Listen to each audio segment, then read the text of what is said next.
तो चलिए हम लोग एल्डिहाइड कीटोन कार्बोक्सिलिक एसिड का इंडेक्स का क्वेश्चन नंबर 8 सॉल्व करते हैं। थ्योरी तो खत्म हो गई पर क्वेश्चन कैसे बनेगा पता नहीं, डोंट वरी। चलिए हम लोग इसे डिस्कस करते हैं। क्वेश्चन क्या है आपको स्क्रीन पे दिख रहा होगा। Which acid of each pair shown here would you expect to be stronger, मतलब 2 का ग्रुप दिया हुआ है, आपको बताना है इनमें से कौन स्ट्रॉन्गर एसिड है। तो सबसे पहले आप ये समझिए क्या कि कौन सा एसिड स्ट्रॉन्गर होगा, ये डिपेंड करता है कि उसमें कौन सा ग्रुप कनेक्ट है। उस एसिड के पास जो ग्रुप कनेक्ट होगा वो डिसाइड करेगा कि स्ट्रॉन्गर एसिड होगा या फिर लेसर स्ट्रॉन्गर या फिर वीक।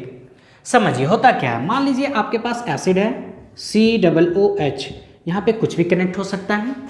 ये एसिड क्यों कहलाता है, क्योंकि COO- और ये H+ रिलीज करता है तो ये एसिड हुआ। ये कहलाता है कॉन्जुगेट बेस इस एसिड का। ये जितना ज़्यादा स्टेबल होगा उतना स्ट्रॉन्ग एसिड होगा। अब समझिए, कोई भी न्यूट्रल मॉलिक्यूल ज़्यादा स्टेबल होता है इन कंपेयर टू चार्ज। अगर नेगेटिव चार्ज है मतलब इसके पास इलेक्ट्रॉन क्लाउड ज़्यादा है, ये इलेक्ट्रॉन देना चाहेगा, और अगर पॉजिटिव क्लाउड है तो इलेक्ट्रॉन लेना चाहेगा, मतलब पॉजिटिव चार्ज होगा तो इलेक्ट्रॉन लेना चाहेगा। अब समझिए थोड़ा, चलिए COO- इस पे अगर कोई ऐसा ग्रुप कनेक्ट है जो यहाँ पे क्या करेगा, इलेक्ट्रॉन विड्रॉ करेगा। इससे क्या कर रहा है, इलेक्ट्रॉन विड्रॉ कर रहा है। समझ पा रहे हैं, इलेक्ट्रॉन खींच रहा है, मतलब -I इफेक्ट शो कर रहा है। तो देखिए यहाँ पे नेगेटिव चार्ज है, इस नेगेटिव चार्ज को ये क्या कर रहा है, विड्रॉ कर रहा है, तो इसका स्टेबिलिटी इंक्रीज करेगा ना। अब समझिए, अगर ऐसा ही कोई ग्रुप हो माइनस, यहाँ पे कोई ऐसा ग्रुप कनेक्ट है जो इलेक्ट्रॉन डोनेटिंग ग्रुप है, इसको और इलेक्ट्रॉन दे रहा है, तो बताइए यहाँ और नेगेटिव चार्ज है और इसको इलेक्ट्रॉन दे रहा है, तो इसको क्या कर रहा है, अनस्टेबल बन रहा है, मतलब क्या होगा, वीक एसिड होगा। और इस केस में क्या होगा, स्ट्रॉन्ग एसिड होगा। ये दे रहा मतलब +I इफेक्ट। तो सिंपल सा फंडा, आपको कुछ ऐसा ग्रुप याद रखना होगा कौन +I इफेक्ट शो करता है, कौन -I इफेक्ट शो करता है। जैसे यहाँ पे ध्यान दीजिए, इलेक्ट्रॉन डोनेटिंग ग्रुप।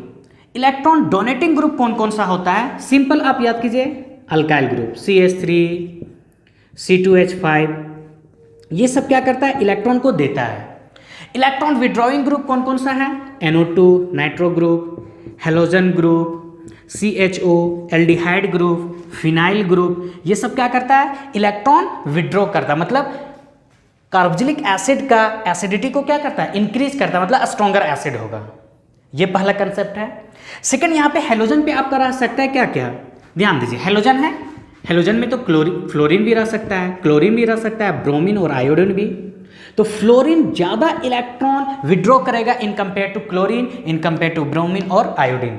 तो ये ऑर्डर होगा इलेक्ट्रॉन विड्रॉ करने का, मतलब एक कंपाउंड पे फ्लोरीन और क्लोरीन भी कनेक्ट है तो स्ट्रॉन्गर एसिड कौन होगा, जिसपे फ्लोरीन कनेक्ट है। सेकेंड कंसेप्ट क्या है, क्योंकि ये इंडक्टिव इफेक्ट होता है, आई इंडक्टिव इफेक्ट को रिप्रेजेंट करता है, ये डिस्टेंस पे डिपेंड करता है। किस पे डिपेंड करता है, डिस्टेंस पे।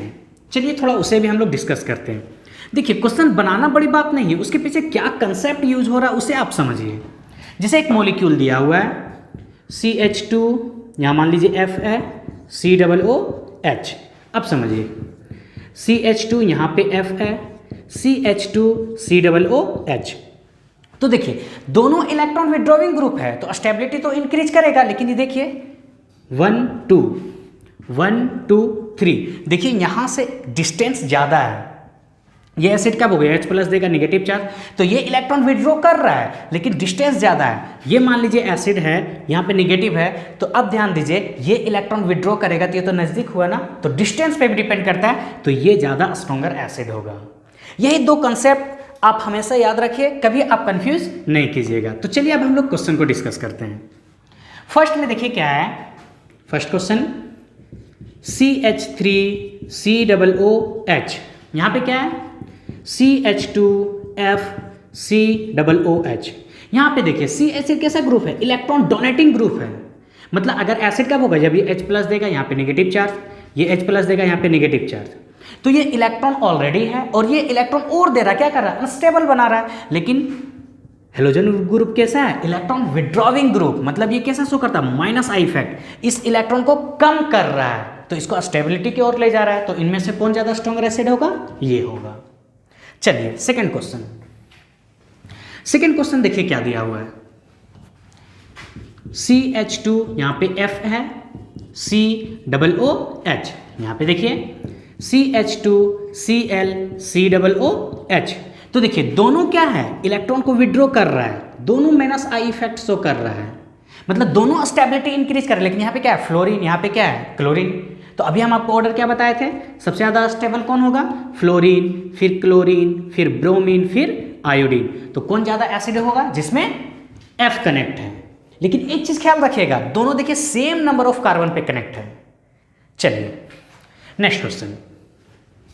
क्वेश्चन नंबर थर्ड क्या है, देखिए क्वेश्चन नंबर थर्ड आपका क्या दिया हुआ है, CH2 यहाँ पे F कनेक्ट है, CH2 COOH यहाँ पे ध्यान दीजिए, CH3 CH यहाँ पे F है, CH2 COOH। अब देखिए दोनों जगह पे फ्लोरीन है, दोनों स्टेबिलिटी को इंक्रीज कर रहा है क्योंकि इलेक्ट्रॉन विड्रॉविंग ग्रुप है, ये भी इलेक्ट्रॉन को विड्रॉ करेगा, यानी -I इफेक्ट शो कर रहा है। तो अब यहाँ पे क्या होगा, क्योंकि अब देखिए ये H+ दिया तो यहाँ पे नेगेटिव चार्ज होगा, तब तो ये एसिड है, नेगेटिव चार्ज। तो ये इलेक्ट्रॉन विड्रॉ कर रहा है, देखिए डिस्टेंस कम है, ये भी इलेक्ट्रॉन विड्रॉ कर रहा है, लेकिन देखिए कितने number of carbon, 4th carbon पे, तो डिस्टेंस ज्यादा है। तो हम क्या बताएं, इंडक्टिव इफेक्ट डिस्टेंस पे भी डिपेंड करता है। तो कौन सा ज्यादा एसिडिक होगा इनमें, ये ग्रुप ज्यादा एसिडिक होगा। चलिए समझ पा रहे हैं, नेक्स्ट क्वेश्चन पे आते हैं। क्वेश्चन नंबर 4 क्या है, देखिए आपका बेंजोइक एसिड है, COOH, यहां पे C है और इसके साथ 3 फ्लोरीन लगा हुआ है। यहां पे ध्यान दीजिए, COOH, यहाँ पे CH3 ग्रुप लगा हुआ है। सबसे पहले ये एसिड कब होगा, हम इसलिए समझा रहे हैं क्योंकि बार बार हटा के, क्योंकि आप समझ पाए अच्छे से। तो यहाँ पे नेगेटिव चार्ज है, मतलब इस नेगेटिव चार्ज को न्यूट्रल होना चाहिए। तो अब यहाँ पे आइए, हेलोजन ग्रुप क्या करता है, इलेक्ट्रॉन विड्रॉ करता है। तो कहीं ना कहीं ये इलेक्ट्रॉन विड्रॉ कर रहा है, और 3 ग्रुप है तो ज़्यादा इलेक्ट्रॉन विड्रॉ करेगा, मतलब इस नेगेटिव चार्ज को कम कर रहा है। तो नेगेटिव चार्ज को कम कर दिया, स्टेबल की ओर बढ़ रहा है। लेकिन यहाँ पे क्या है, CH3 ग्रुप, ये क्या कर रहा है, इलेक्ट्रॉन को डोनेट कर रहा है। तो यहाँ पे नेगेटिव चार्ज है और इलेक्ट्रॉन को दे रहा है, तो यहाँ पे क्या होगा, अनस्टेबल होगा। तो इन दोनों में कंपेयर करें तो कौन ज़्यादा स्ट्रॉन्गर एसिड है, ये मेरा स्ट्रॉन्गर एसिड है। तो ये मेरा एल्डिहाइड कीटोन कार्बोक्सिलिक एसिड का लास्ट इंटेक्स क्वेश्चन था 12.8। मिलते हैं नेक्स्ट क्वेश्चन के साथ, थैंक यू।